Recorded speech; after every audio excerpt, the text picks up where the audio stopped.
Hello dear friends, welcome to your channel, Juan Enrique Toro. I'm asking myself today, is your faith working for you?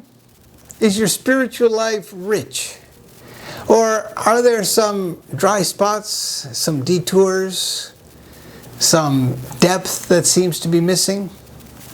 I'd like to share with you the parable of the sower that Jesus gives us in the Bible, because it gives us some questions, some may say some tests, to help us see where our faith is at the current moment and if it's really working for us. I want to remind you always to hit that thumbs up button for the like. Really appreciate that. It helps me get the circulation going. Subscribe, obviously, and thank you so much for your donations. We come to you every Sunday at 10:30 a.m. Eastern Standard Time. And of course, we come in Spanish also at 11:30 Eastern Standard Time every Sunday. So let me read you from the parable of the sower just to refresh your mind. You probably remember it, but let me refresh it. It says this: "Listen," says Jesus, "a sower went out to sow. And as he sowed, some seeds fell on a path, and the birds came and ate them up. Other seeds fell on rocky ground where they did not have much soil, and they sprang up quickly. But since they had no depth of soil, but when the sun rose, they were scorched, and since they had no root, they withered away. Other seeds fell among thorns, and the thorns grew up and choked them. Other seeds fell on good soil and brought forth grain, some 100-fold, some 60, and some 30. If you have ears, hear, says Jesus." So here we have a wonderful parable where Jesus is telling us that the kingdom of God, that experience of the presence and power of God, is like a seed. And I love this concept because a seed is small. And yet when it's planted, it soaks up the nutrients from the ground and performs a transformational experience to its environment. That environment will never again be the same because of the power that that seed has. Now, I believe that all of us were born with this seed of the kingdom of God within us.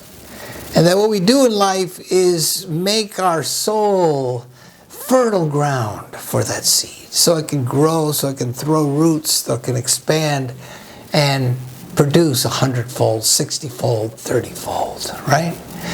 And so what Jesus does in this parable is helps us understand where we may be a little off track with our faith, with our connection with God.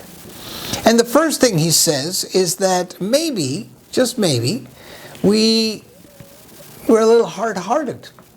Jesus said, the seed fell on hard ground, the birds came down, ate the seeds, and they never grew. If we're hard-hearted, that means that maybe we have a lot of understanding, we have a lot of head thinking about God, but not much has come into the heart. There's been no real experience of the presence and power of God. People who are hard-hearted are sometimes churchgoers. They go regularly. Sometimes they read the Bibles and they pray, obviously. But they haven't really had the experience of the presence and power of God. So I need to ask you today, do you feel God in your heart? I had a teacher once tell me that if we don't experience God in the body, we don't experience God at all. Now, our spiritual understanding is very important. We need that. It helps us cultivate that. But that understanding needs to be brought into the heart and applied in what we do and what we say and how we show up. It needs to be felt. Our emotions need to be very much engaged in our spirituality. This is very important. So, has Spirit sort of grabbed you by the throat? Has Spirit moved you? Do you feel that presence and power of God in your life? If not, maybe you're a little hard-hearted, like Jesus was talking here. And we need to be aware of that so that we can cultivate a change. When the Spirit of God really comes into the heart, things happen. We see clearly. Life is changed. Suddenly a veil seems to be lifted from our eyes. It seems to be a whole new world where humility, compassion, peace seem to reign. Very different from the intellectual mind, which is always trying to figure things out. But the experience of God really brings us a sense of peace that's very profound. And what we might call spiritual understanding or even wisdom, right? So, hard-hearted was our first idea. The second is to be shallow-hearted. These are the seeds that were thrown into rocky soil. And even though the seeds were able to take root, the root wasn't able to go very profound. And so when the sun came out, the sun was strong, dried up the plant, and the plant died. Right? And here Jesus is telling us maybe we have a shallow heart in our spirituality. And what this means is maybe you've had an experience of God that has been a miracle, an uplifting, a surprise, something extraordinary. God showed up for you in a mighty way, and suddenly you're standing, you're praising God, you're telling people about it, you find a church, you're going around, you really are telling people how great God is. But unless you're taking that experience to the deepest experience of yourself, if you're not embodying that, if it's just simply a superficial feeling, then it's not really going anywhere. We make the roots deep through spiritual practice. Here's where our prayer and our daily meditations come in. This is where we read books, but we don't just read them for the ideas, but we bring them so that we can incarnate some of those ideas. We put them into practice. We take them out into the world. We see how they work. We have ideas and we act on them, divine ideas, and we move them forward in our life. We begin to see where we've made a mistake, where forgiveness is needed, where a smile might be appreciated, where some service could really do some good. And we take action on that, and all of those things, right? The prayer, the meditation, all of that helps us deepen our experience of the presence and power of God. Very important to take us from the shallows into the depth of who and what we are through spiritual practice. Now, the third category that Jesus brings up is maybe the most difficult and the most challenging. And here's what I would call the divided heart, right? He says that some seeds were thrown into ground that were beginning to grow, but also some thorns grew up there, and the thorns overcame the plant and, strangled it out. The thorns strangled it out. So, what does this mean? This means that we have a divided heart. We all live in the world. We have responsibilities to take care of. We have challenges to overcome in this world, right? And sometimes we go about that and we leave God out of the things that we're involved in, right? We forget to put God first. My favorite Bible teacher would always say the Bible could be summarized in 3 words: put God first. Beautiful way to do it, because it is a priority. We put God first and the rest falls into place. But sometimes things of the world take up more importance than our spiritual understanding. And so when we give those more understanding, we're becoming a divided heart. We have 2 gods, right? We don't have one presence and one power. We have 2. Now, I remember a friend of mine, a very dear friend, taught me a wonderful lesson. I was complaining to her about a problem I was having with a person.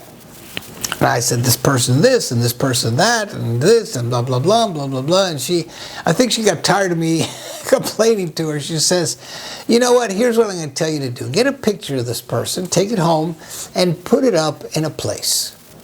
Now, I want you to create a little altar around this picture. And while she's talking, I'm thinking, I'm imagining everything that she's telling me to do, because I really trusted her advice. Her counsel was very wise. And she says, okay, and then I want you to bring some flowers, right? And light a candle. And then I want you to kneel in front of this picture, bow down, and pray to your God. I said, what are you talking about? She said, yes, you've made this person your God. You're putting all of your attention, all of your energy directed towards this person. This person has become your God. You have edged God out. There's no real God here. You've made this person the one that's responsible for your well-being, for how you think, for how you feel, for what you do, right? So you might as well own up to it and make that person your God. Bow down and pray to your God. Well, obviously it seemed so ridiculous that it really woke me up to seeing what I needed to do, which was, again, put the priorities down. Let go of the earthly challenges. Breathe through them. They're all important. They're not going away. But take your moment to remember the presence and power of God. Put God first. Do your prayer work. Release, surrender, let go. Ask for help if you need it, right? And once you feel that alignment, that centering, then come in to know, what is it that I need to do in this situation? What do I need to see? What do I need to do? And be open to the guidance that might reveal.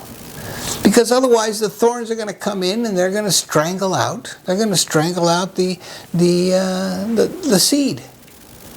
And so, like I said, we want to become a cultivator of fertile soil for that seed. In the story, the seed is, like I said, the experience of the kingdom of God. A seed which has been given to us right from the beginning of time. And then, of course, the soil, that's what we are. That's our soul. The kingdom of God has already been planted in the soul. And God could be seen as the gardener.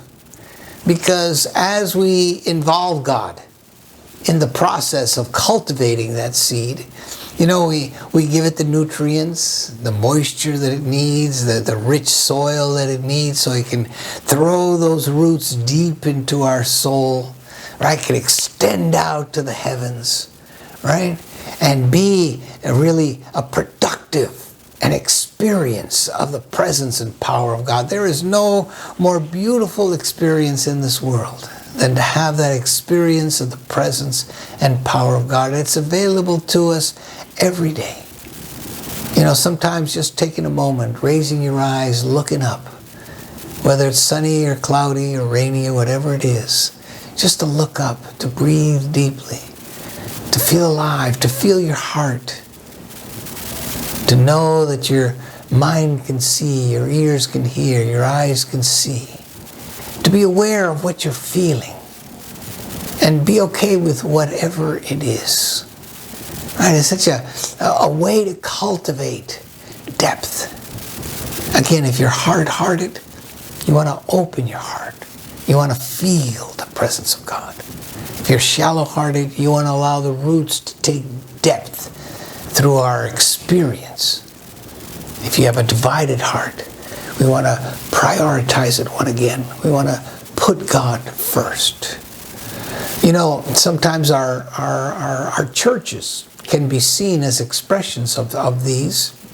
Some churches are very emotional, right? They're all about the feeling nature, right?